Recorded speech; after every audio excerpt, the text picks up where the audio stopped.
Ayan, ang ating lechon belly. Yan, nag-brown siya. Hindi yan sunog. Nag-brown lang siya dahil dun sa soy sauce nating nilagay. Yun.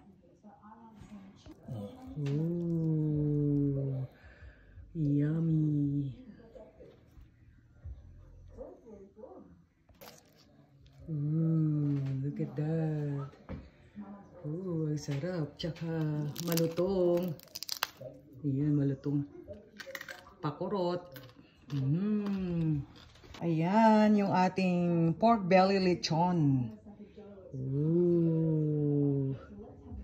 Ayan, meron tayong dalawang klase ng sausawan. So, meron tayong sibuyas, bawang, sili, tsaka suka. Ayan, yung ating isang sausawan. At tsaka, syempre, ito yung ating Mang Tomas na sausawan. So, yan.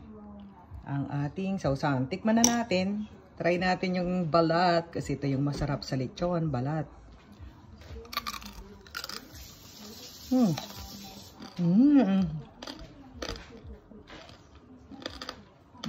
Ang lutong. Ang sarap. Tsaka juicy pa. Medyo dark yung kulay niya, pero hindi yan sunog.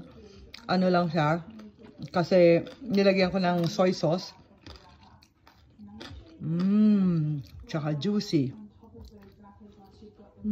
Sarap.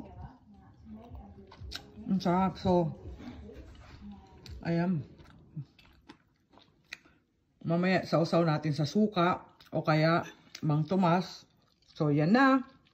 Ito na yung ating lechon. Kain na. Thank you for watching.